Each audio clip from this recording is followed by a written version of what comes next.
Greetings, creatures of the net. Curious here to keep you curious. And today I am gonna do something called a Hearthstone topic, which I kind of find important, and to discuss it. So it's a Hearthstone related video, and the topic that I'm gonna cover is a card, literally the favorite card in Hearthstone. And the truth of the matter is, my favorite card in Hearthstone is, without question, the big old mighty Sneed Shredder. Yeah, so why is this card awesome? It's like the one leggy that gives you the chance of getting any legendary. Yeah, we all know the stats are pretty crappy, but the outcome may be literally game winning and game changing, and everything is possible. So what does it differ from like Piloted Shredder, which is the go-to by 4-drop in the game, like the best 4-drop, and this is definitely not the best 8-drop, but why do I like it way more than those garbage, including Piloted Sky Golem, or basically any card in the game, even Portal. The unstable Portal, which is also a way like getting any minion, it's still not as cool as this one. Because this one is limited to only having legendaries, and I love legendaries. Like, who doesn't like legendaries? You get a legendary, you're like, woohoo! And most people like legendaries. But the fact of the diversity of this card, that you can, unlike from Sneed's, unlike the Piloted Sky Golem and the Piloted Shredder, you have a diversity and like a small differentiation in the creatures you get. But here, you can get to like game-winning cards to like total garbage. And I have made an analysis of exactly all the legis you can get out of Sneed's Shredder, and I compiled them into 5 slots of level and over in the level of how good or bad they are still categorized who is the worst, who is the best. And this categorization is based on how good it is in a zero situation, like you got nothing, your opponent just uses his final card to kill you, kill the Sneed, and you get that legi, and in that situation how well you evaluate that legi in that situation. And we'll start, of course, with the crap cards. So you know there are 67 legis in the game. So out of the 67 legis you get out of Sneed's Shredder, the crappiest of all is, without question, Edwin Van Cleef. So basically your almighty legi is summoning a 2-2. It's a 2-2. It's nothing more than a 2-2 in a zero situation. And it's like a regular card you get out of Piloted Shredder. So why would you play extra 4 mana, which is basically you pay your entire turn, to give your Piloted Shredder a +1/+4, which is like a shitty Valence Chosen, okay, without the usage of a card, but you have to do it immediately, you kind of waste your turn on that. And basically all the crap cards, which there's 11 of them, and we're gonna try to cover all of them in this first video, are the literally crap cards, which is on the value of what you simply get out of a Piloted Shredder. So a 2-2, it's like the basic stat line of the crap you get out of the Piloted Shredder. And yeah, of course the situation can be different. Like for example, people play mechs, people get spare parts, and you can get Time Rewinder and actually have a chance to play him in a combine. And in that situation, well, it's not a bad card, it's even ranks as an okay card. In that situation you might even have the chance to buff it up to 10, which is already good. But yeah, in general, in a zero situation, it's the crap of craps. So in 66 slot, that Pagel 0204, at the start of your turn you get a 50% chance of drawing cards. So why is this card better? Well, the stats make it worse, but your opponent has to use a bigger creature to get rid of it. And why wouldn't he want to get rid of it if it gives you a card?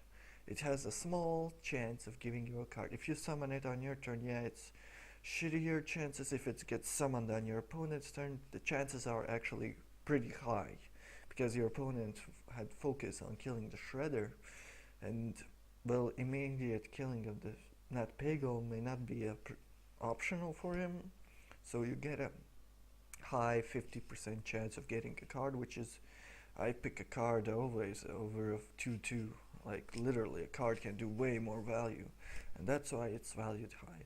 Next up, 65, Lorewalker Cho. Basically the same thing, but why is it better? Well, because most of the times your opponent doesn't focus on Shredder because, well, they know that something pops out, so they kinda try to ignore it. On the other, at least if the game is going evenly. On the other hand, you wanna use that Shredder to get something value out of it, and you get a Lore Walker Cho. But based on the fact line that you most of the time will be getting the Shredder to die on your turn, which is basically because you want to get the card that drops, is gonna be your turn. And if you get Lore Walker in your turn, and it's the later phase of the turn where you already played stuff and then your Sneed dies and you get Lore Walker, then it's actually a good thing. Because, well, Nat Babel would be better on the opponent's turn, but the chances of the Shredder to die on the opponent's turn are less than he dies on your turn. And Lore Walker Cho is better because you might have already played your spells and it locks down, it kind of puts a situation where your opponent on his next turn doesn't really want to play spells, and that's way more advantageous for you than a Nat Bagel in that zero situation. Yeah, like he top decks a spell and he's like, damn it, I don't want to play a spell because he gets a spell, and yeah, that screws him over way more.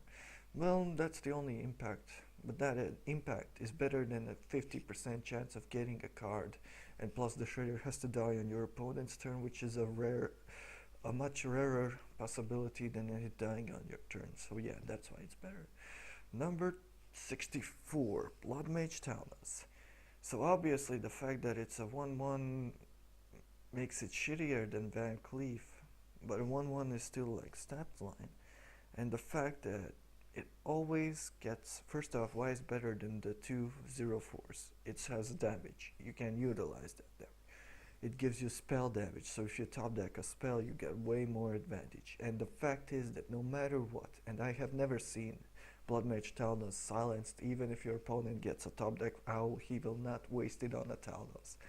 Never had I seen Talnos silenced, and it will not happen, which means the card draw is imminent. Even if he hero powers it down, which is most likely the thing you do, you still get the card. You get like about a 100% chance you get the card, and that's why it's better.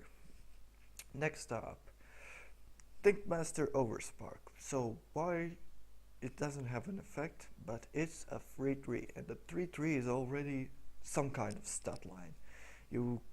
The piloted Shredder doesn't even drop a 3/3, which kind of gives the chances of this being impossible for it. Of course, it has like two better cards in terms of stats it can drop, other than the Ancient Watcher, which can't attack. So this card is the third best option in terms of stats, like regular, that can come out of piloted Shredder. And yeah, it doesn't die to hero power. It can kill a decent health minion. It basically kills a 2-drop, and if it's a 2/3, it survives. And your opponent still has to hero power it, so it's versatile. It's like better. I choose this over those cards any time in a 0 situation. So next up, the 62, the Old Merc Eye. So what's the point of this little piece of garbage being better than Thinkmaster Overspark? Well, simple. Just like I said, the situations of you sacrificing your Shredder on your turn are much more seldom than it dying on the opponent's turn. So in terms of stats, it might go as even with the Thinkmaster because, well, 3 damage to 2 damage, even though the health is better. Some people say health is way more important than attack. Well, depends. If the attack is lower than 3, then it doesn't matter. But the differentiation is the fact that if you get it on your turn, you get the charge and you can immediately utilize this card, which is very important, and that's why it's better. I mean, compare situation, you get a 3/3 that does nothing, or you get a 2/4 that charges, you can immediately do 2 damage, which immediately gives you an advantage, and it's harder for your opponent to remove this card. So of course, yeah, Almerkai. 61, Bolvar 4 Dragon. So basically, the only reason he's higher is because the stats are higher and you can kind of utilize him. Your opponent has pretty much a harder time to get rid of him, but it does nothing. Returning him to the hand and then trying to save up minions, unlikely. It's just bullshit. You will, I mean, this is the stat line for 4 Dragon. It will always be the stat line. If you try playing him regularly, trust me, on the next turn he will just return to this stat line. It's like his destiny. He will be crap in constructed as general card, and he will be crap as a Shredder drop. Never, even if you get him back in the hand, he's still gonna be garbage. So yeah, next up it's place 60, the card that is definitely like Bolvar 4 Dragon, but of course he has effect. Death Rattle twice is an effect, actually a good effect, unless you get top deck Shambi Chance. In that case, it's like, why me? Or Death Lords if you're a priest, like, why me? But in any other situation, good card. Any Death Rattle trigger twice, why wouldn't you want that? The only problem is that the stats are so bad and you still need Death Rattle minions. Of course, it's likely that you have Death Rattle minions. In the situation when you have a lot of Death Rattle minions, this card is actually okay and maybe even considered good, depending on how powerful the Death Rattles. But yeah, in the 0 situation, it's crap. Not the worst crap, not the best crap. Moving on. Blingatron 3000, 3-4. So white, he's better. In terms of total stat line, it's worse than Baron and Bolvar, but the fact is it's a 3-4, which is actually, it kills, it trades evenly with, it's a freaking spider tank. It's a basically good 3-drop, a good 3-drop. And the fact that it deals 3 damage is very differential, because in the trade between him and Bolvar 4 Dragon, they clash 1 time, they clash 2 times. After those 2 times, you can ping it down, while your opponent still can't ping this down, and that's the difference. That's why this card is better. Plus, if you go face, it deals more damage. And the 4 health is hard to kill. Next up, the almighty Millhouse Manastorm. The best Sneed Alt Shredder drop. 4-4, and I don't have to explain it. It's the best Sneed Shredder drop. But there is one more card that is on the crap list. And you thought, like, I compared the crap cards as the cards that you get out of Piloted Shredder. But there is one card you don't get out of Piloted Shredder, such as Stat Line, but the stat line is just so poor and it does nothing else that it's just, I'm sorry, my dear friend Vol'jin, but the fact is you have 2 health. Your opponent can literally remove you with anything he gets. Your best case scenario is that you go through once in the entire time you are on the board. When you come out in your turn, your opponent just top decks a 2 damage or something, like, or AoE, and you're just dead. The fact that you just died to basically any 1 mana card is why you are unfortunately the best out of all the garbage you can get out of Sneed Alt Shredder. And of course, if you get a way to get him back in the hands, of course it already goes as good, okay card. But in the 0 situation, it's garbage because it just dies immediately. And there's nothing you can do about it. And so, well, that was the garbage part of the video. The video is about bad, okay, good, and the dream cards will come out later on. I hope you enjoyed this video. Leave your comments in the section if you had some different opinions on the crap card list. And I'll see you guys another time. Bye bye.